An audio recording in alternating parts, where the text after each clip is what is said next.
Hello everyone, welcome to Sankar Mishra Educational channel and today I'll discuss the most important topic, most important questions of chemistry class 12th of chapter number 2 that is solutions. Okay, solution हमारा chapter है. अब हम देखते हैं इसके most important topic and most important question without wasting our time. Okay, so इस page से आपको क्या करना है, इस पेज से आपको कुछ नहीं करना है. ओके, एंड जो आपका नेक्स्ट पेज है टाइप्स ऑफ सॉल्यूशन. तो सॉल्यूशन कितने टाइप के होते हैं, सॉल्यूशन होमोजेनियस सॉल्यूशन, जो टाइप्स ऑफ सॉल्यूशन के बारे में पढ़ेंगे. ओके, तो टाइप्स ऑफ सॉल्यूशन में आपको क्या पढ़ना है, आपको सॉल्यूशन क्या होता है ये डेफिनेशन आना चाहिए. एंड देन आपको एक चीज़ क्वेश्चन जहाँ से आता है 1 मार्क का, कि आपको कभी कभी पूछ लिया जाता है कि आप ये कौन सा आप एक एग्जाम्पल दो एक ऐसा सॉल्यूशन का, एक ऐसा गैसेस सॉल्यूशन का जिसमें सॉल्यूट भी गैस है और सॉल्वेंट भी गैस है. ठीक है, इस तरीके का क्वेश्चन आता है. ठीक है, तो आपको क्या देना है, mixture of oxygen and nitrogen gas. तो ये आप एक, यदि हो सके तो before going to the examination, मैं नहीं कह रहा हूँ कि अभी आप याद करो इसको, आप क्या करो, एक ऐसे करके स्टार लगा के रख लो, जो कि आपको क्या करना है, बोर्ड से सिर्फ और सिर्फ एक दिन पहले आप इसको देख लेना, अच्छे से रिवाइज कर लेना. उतना ज़्यादा हार्ड नहीं है, इसमें से बहुत ज़्यादा ऐसा ऐसा है कि जो आपको आता ही होगा. ठीक है, जैसे देखो एक ऐसा लिक्विड सॉल्यूशन जिसमें सॉल्यूट तो गैस है. ठीक है, सॉल्यूट आपका गैस है और सॉल्वेंट आपका लिक्विड है. ठीक है, तो ऑक्सीजन डिजॉल्व इन वाटर. ठीक है, तो एक ऐसा सॉल्यूशन है ना, ऑक्सीजन क्या कर रहा है, ऑक्सीजन जो है वो डिजॉल्व होता है वाटर में. ओके, सो यह आपको आता होगा. अब एक और देखो कि एक ऐसा लिक्विड सॉल्यूशन जिसमें सॉल्यूट तो लिक्विड सॉलिड है बट सॉल्वेंट आपका लिक्विड है. ठीक है, और ग्लूकोज इन वाटर. तो ग्लूकोज तो आप पीते भी होगे घर पे भी, तो ग्लूकोज इन वाटर. ओके, तो उसको डाल के पीते हो. ठीक है, तो ग्लूकोज क्या होता है आपका, सॉलिड के फॉर्म में रहता है. ठीक है, इस तरीके से क्वेश्चन आता है. तो ये टेबल आपको एक बार जस्ट देख लेना before going to the examination. अब आता है आपका एक्सप्रेसिंग कंसंट्रेशन ऑफ सॉल्यूशंस. तो यहाँ पे कुछ कंसंट्रेशन वाले टर्म्स हैं सॉल्यूशंस का. तो यहाँ पर आप इसको फॉर्मूलाज देख लेना. मास परसेंटेज का फॉर्मूला क्या होता है, volume percentage, mass percentage weight by weight का फॉर्मूला क्या होता है, वॉल्यूम परसेंटेज में वॉल्यूम बाय वॉल्यूम परसेंटेज में. ठीक है, वॉल्यूम बाय वॉल्यूम, इस तरीके से किस क्या क्या फॉर्मूलेज होते हैं. And mass by volume percentage क्या होता है, वॉल्यूम बाय वॉल्यूम परसेंटेज क्या होता है, मास बाय देखो मास बाय वॉल्यूम परसेंटेज क्या होता है. ठीक है, यानी कि वेट बाय मास वाला परसेंटेज, पार्ट्स पर मिलियन. इस पे भी कभी कभी क्वेश्चंस आते हैं. ये आपका फॉर्मूला है जो कि number of parts of the component and divide by total number of parts of all the component of the solution into 10⁶. This is the formula for parts पर मिलियन, पीपीएम का formula है आपका. ठीक है, कभी कभी क्वेश्चन आता है बट इससे हमेशा नहीं आता. ठीक है, मोल फ्रैक्शन से कभी कभी क्वेश्चन आते हैं, आपके 1 मार्कर आ सकते हैं अभी. ठीक है, तो मोल फ्रैक्शन से क्वेश्चंस आते हैं, तो एक बार मोल फ्रैक्शंस को अच्छे से स्टडी कर लेना.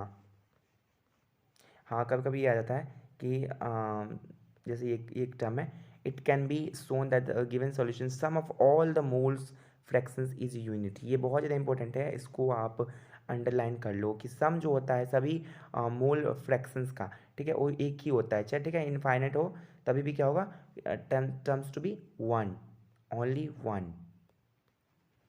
आपको आप एक बार अच्छे से देख लेना, बट एग्जाम्पल नंबर 2 आपके बोर्ड्स के हिसाब से एक बार करके देख लेना, बिकॉज इसमें मोल फ्रैक्शंस निकालने हैं. कभी कभी मोल फ्रैक्शन निकालने के लिए आपके 1 मार्कर में आ जाता है, जिसमें आपको सिर्फ जैसे फिल इन द ब्लैंक्स है, तो आपको मोल फ्रैक्शन निकालने होंगे, डायरेक्ट आपको आंसर लिखना होगा.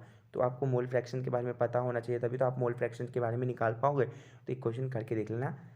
Not so very important but हाँ it's okay, but it's important, but not so important. तो मोलारिटी का कॉन्सेप्ट देखो, मोलारिटी का फॉर्मूला होता है mole number of moles of solute upon volume of solution, लेकिन लीटर में होना चाहिए. ठीक है, ये कंडीशंस है. अब देखो यहाँ पर ये एक एग्जाम्पल है, ये कभी कभी आता है, तो इम्पोर्टेंट लगा लो और इसको कर लेना. ओके, मोस्ट इंपॉर्टेंट नहीं, only important.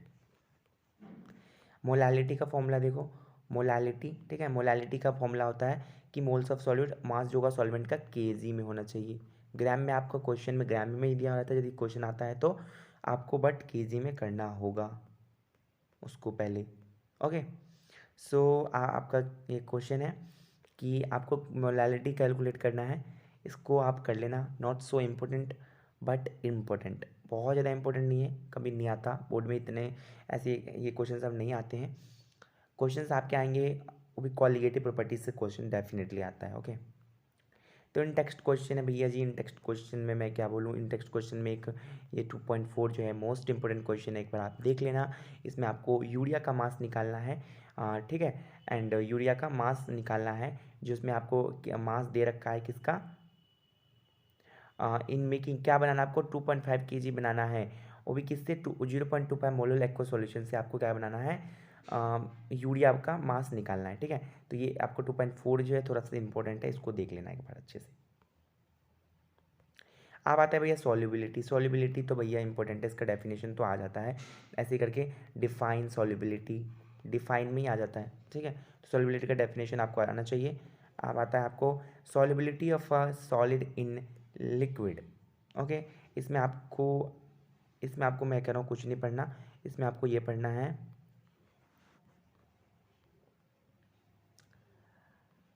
Solubility of a gas in a liquid, तो बहुत इंपॉर्टेंट है। Liquid solubility of a solid in liquid, solid का लिक्विड में। ठीक है, सॉल्युबिलिटी एक बार अच्छे से स्टडी कर लेना, रीड आउट कर लेना, रीड आउट में कुछ नहीं है, आपको बेटर अंडरस्टैंड होगा तो पेपर में कोई से भी क्वेश्चन को आंसर दे सकते हो। ओके, बट आपको रीड आउट कर लेना एक बार अच्छे से। And solubility of a gas in a liquid में ही हेनरीज लॉ है, ये मोस्ट इंपॉर्टेंट है, ये पिछले बार के पेपर में भी आया हुआ था मेरे सेट में। तो ठीक है, ये 2 नंबर में आया हुआ था, तो हेनरीज लॉ तो करना ही करना है। उसके बाद आपका रॉल्स लॉ आता है, तो रॉल्स लॉ भी आपको पार्शियल प्रेशर, वेपर प्रेशर में the partial pressure of the gas in vapour pressure is proportional to the mole fraction of the gas in the solutions. Okay, so Henry's law का बहुत ज़्यादा important है, Henry law भैया, ये तो याद ही कर लो बिल्कुल अच्छे तरीके से।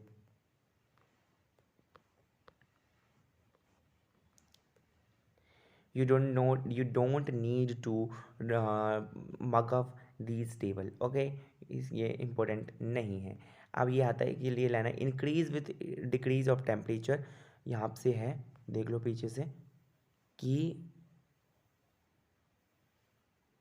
मैं यहाँ पे ये देख, ये पढ़ लेना, ये जो नेक्स्ट पैराग्राफ है, इसको अच्छे से रीड आउट कर लेना एक बार, सिर्फ एक बार, क्योंकि एप्लीकेशन से हेनरीज लॉ का and application of Henry's law का भी कभी आ जाता है आपके क्वेश्चंस में, 1 मार्कर में और आपके 2 मार्कर में, इस तरीके से। ये जो क्वेश्चन है हेनरीज लॉ के कांस्टेंट, हेनरी लॉ के ऊपर है, तो ये एक बार अच्छे से कर लेना, क्योंकि पिछले बार एक क्वेश्चन आया था 3 मार्क का था हमारा, या 3 मार्क का ही था, कि हेनरीज लॉ के ऊपर हेनरीज लॉ का डेफिनेशन पूछ लिया और एक क्वेश्चन दे दिया था, तो हमें करना पड़ा था। तो ये एक बार क्वेश्चन कर लेना, क्योंकि आप एक एक क्वेश्चन कर लोगे ना हर एक टॉपिक से, तो आपको एक बेटर अंडरस्टैंड हो जाएगा कि आप किस तरीके से क्वेश्चन आते हैं बोर्ड में। हाँ, ये रहा हेनरीज लॉ का एप्लीकेशंस। ओके, सो ये हेनरीज लॉ के एप्लीकेशंस को पढ़ लेना भैया, बहुत इंपॉर्टेंट है।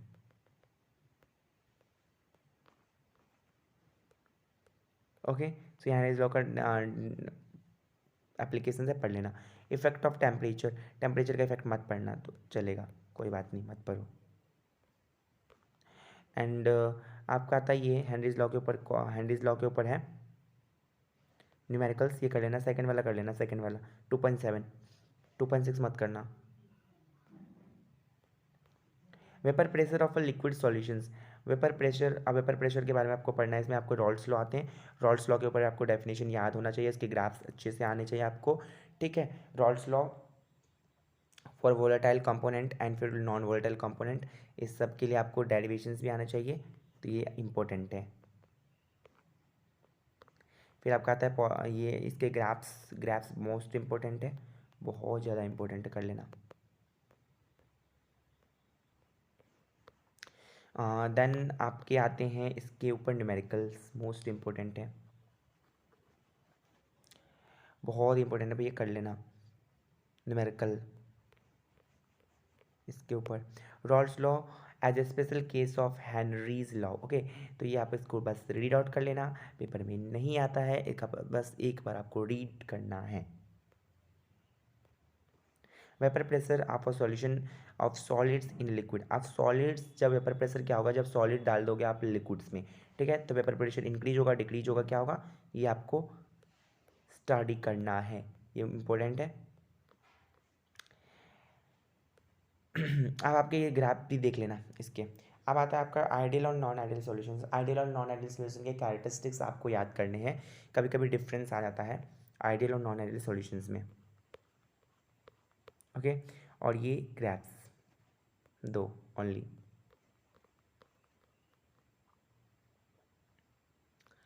ओके, एंड आपका आता है यहाँ पे एक है कि यहाँ पे एक है similar a mixture of chloroform and acetones form a solution with negative deviations from Raoult's law. हाँ, कुछ एग्जांपल्स याद कर लेना। कौन कौन सा सॉल्यूशन है जो डेविएशन करता है, पॉजिटिव डेविएशन करता है रॉल्स लॉ से, और कौन सा है जो नेगेटिव डेविएशन करता है। कभी कभी ऐसे क्वेश्चंस भी आ जाते हैं, और ठीक है। अब यहाँ पे एक क्वेश्चन भी है कि क्लोरोफॉर्म और एसीटोन मिलके क्या करते हैं, नेगेटिव डेविएशन करते हैं रॉल्स लॉ से। तो क्यों करते हैं, क्योंकि ये क्या करते हैं, हाइड्रोजन बॉन्डिंग फॉर्म कर लेते हैं, इसीलिए। ठीक है, अब एजियोट्रॉप्स क्या होता है, एजियोट्रॉप्स क्या होता है और टाइप्स ऑफ एजियोट्रॉप्स, ये भी कभी कभी क्वेश्चन आता है। ठीक, तो ये आप पढ़ लेना एजियोट्रॉप्स के बारे में। कॉलिगेटिव प्रॉपर्टीज़ तो भैया रट लो, इसके तो सब कुछ मतलब RLBP, relative lowering of vapour pressures, ठीक है, सबके मतलब एक न्यूमेरिकल तो आने तो आते ही आते हैं। किस पे, RLBP पे नहीं, कॉलिगेटिव प्रॉपर्टीज़ पे। तो एक बार ये न्यूमेरिकल्स कर लेना, बट RLBP पे बहुत कम न्यूमेरिकल आता है। हाँ, एलिवेशन ऑफ बॉइलिंग पॉइंट और फ्रीजिंग पॉइंट वाला ये कॉन्सेप्ट तो रट लो, एंड इसके न्यूमेरिकल तो एकदम घोल के पी जाओ। ओके, फ्रीजिंग इसके, हाँ इसके न्यूमेरिकल कर लेना, बहुत ज़्यादा इंपॉर्टेंट है, बहुत इंपॉर्टेंट है। 2.7 is most most most important. Okay, then आपका आता है depression of freezing point. Freezing point, इस पर क्वेश्चन पिछले बार भी आया था। ओके, सो आपको कर लेना है, ये रहा इसका एक्सप्रेशंस, एंड यहाँ पे आपके फिर एक्सपेरिमेंटली एक्सप्रेशंस भी आए हैं, एंड ये आपके पूरे यहाँ पे किस तरीके से निकालते हो, बहुत इजी है। यदि आप समझना चाहो तो अच्छे तरीके से समझ सकते हो। एक बार आप रीड आउट करो NCERT, आपको बहुत ही ज़्यादा ईजी लगेगा। ये टेबल आपको नहीं करना है, नहीं करना है आपको table. Okay, you don't need to worry, आपके 95 आएंगे। ये है एक क्वेश्चन है कि freezing point of the solution निकालना है, freezing point depressions and freezing point of the solution निकालो। तो ये क्वेश्चन 2.9 एक इम्पोर्टेंट क्वेश्चन है, कर लेना। Molar mass of the solute, ये ऐसा एक छोटा सा है, ये क्वेश्चन बड़ा है बट आंसर बहुत छोटा है। आप इसको एक बार अच्छे से देखोगे ना तो ये हो जाएगा आपसे, ठीक है, not so important but important. Osmosis and osmotic pressure, ये भी एक अच्छा टॉपिक है, मतलब ये कॉलिगेटिव प्रॉपर्टीज़ में ही आता है, फोर्थ है कॉलिगेटिव प्रॉपर्टीज़ ऑस्मोटिक प्रेशर का। ठीक है, तो ऑस्मोसिस क्या होता है, ऑस्मोटिक प्रेशर क्या होता है, तो ये सब आपको एक बार अच्छे से स्टडी कर लेना। इसके बाद आपको ऑस्मोटिक प्रेशर के जो आपके आते हैं एक्सप्रेशंस, वो भी अच्छे से पढ़ लेना। ठीक, अब आप, हाँ एक कुछ टर्म्स है, जैसे कि कुछ टर्म्स हैं जैसे कि डेफिनेशन में आ जाता है 1 मार्क में, कि हाइपरटोनिक क्या होता है, हाइपोटोनिक क्या होता है, ठीक है, इस तरीके आइसोटोनिक क्या होता है। तो ये सब कुछ टर्म्स हैं जो आपको 1 मार्कर के लिए याद करके रखना है, प्रिपेयर करके रखना है। ओके, हाँ ऑस्मोटिक प्रेशर का ये है, क्या है आपका मतलब न्यूमेरिकल है ऑस्मोटिक प्रेशर के ऊपर। इससे आपको क्या निकालना है, मोलर मास निकालना है प्रोटीन का, एक बार अच्छे से देख लेना। अच्छा इंपॉर्टेंट है, आता है बहुत बार आया हुआ है ये। 2.11 is most most most most most important. Okay, so ये आपको करने हैं। रिवर्स ऑस्मोसिस देख लेना कभी कभी, इस पे रिवर्स ऑस्मोसिस पे आपके पैसेज वाले क्वेश्चंस आते हैं, आपके NCERT एग्जाम्पलर में भी है, देख लेना एक बार। यूरिया वाला क्वेश्चन 2.9 बहुत इंपॉर्टेंट है, यूरिया वाला क्वेश्चन आता है यार, बहुत इंपॉर्टेंट होता है यूरिया वाला से। और ये इसके जो क्वेश्चन है ना बहुत इंपॉर्टेंट है, कर लेना। इन टेक्स्ट क्वेश्चन के चारों क्वेश्चन कर लेना।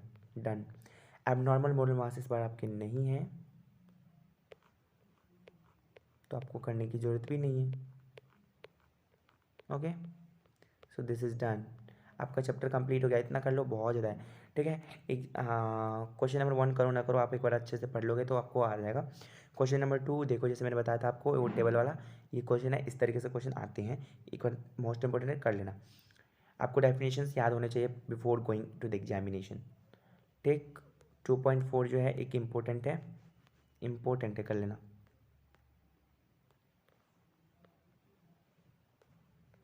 2.5 कर लेना। 2.6 नहीं करोगे तो चलेगा। फिर आपके आते हैं, मोस्ट इम्पोर्टेंट बता रहा हूँ मैं, ठीक है।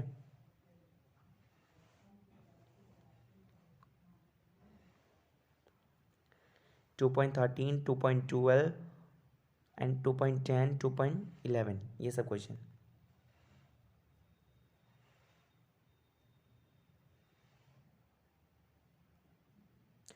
देन आपके आते हैं क्वेश्चन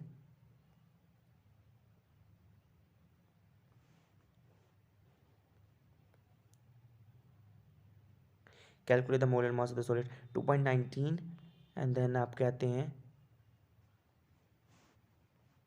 ओके, एंड देन, और ये इतना क्वेश्चन नहीं करना चाहते हो ना, तो मैं बता रहा हूँ क्या करना है आपको। आपको यदि इस चैप्टर के एनसीईआरटी के न्यूमेरिकल्स बहुत ज़्यादा लग रहे हैं तो डोंट वरी, ओके। तो आपको नहीं करना चाहते हो ना तो मत करो, ठीक है। If you are not willingly to solve all the question of NCERT का सॉल्यूशन चैप्टर का मैं बता रहा हूँ, तो मत करो, ठीक है। No need. बट आपको क्या करना है, मैंने तो ऐसे ही किया था। मैंने क्या किया था, मैंने ये कुछ क्वेश्चन नहीं किया था, तो मुझे मतलब, ठीक है, तो मैंने जो लिया था, मैं बता रहा हूँ आपको, एग्ज़ाम आइडिया लिया था। तो आप कोई भी मतलब एक अरिहंत पब्लिकेशंस का भी आता है चैप्टर वाइज क्वेश्चंस, तो उसमें से आप क्या करो, आप उसको सॉल्व करो, ठीक है। आपने चैप्टर थ्योरी पढ़ा, मैं इन टेक्स्ट क्वेश्चन कर लो। इन टेक्स्ट क्वेश्चन इंपॉर्टेंट होते हैं, बहुत इंपॉर्टेंट होते हैं। उसका डायरेक्ट आप पास्ट ईयर पेपर कर लो, पास्ट ईयर पेपर कर लोगे तो वो बहुत ज़्यादा हो जाएगा आपके लिए। एंड उसी से क्वेश्चंस आते हैं, उसी तरीके के क्वेश्चन आते हैं। यू डोंट नीड टू, मैं नहीं कह रहा हूँ आपको सॉल्यूशन चैप्टर का मत करो, नहीं करना चाहते हो तो मत करो, ओके। कुछ इंपॉर्टेंट कर लेना, बट सभी नहीं करो, मत, नहीं आते आपको करने नहीं है इसमें से, ठीक है।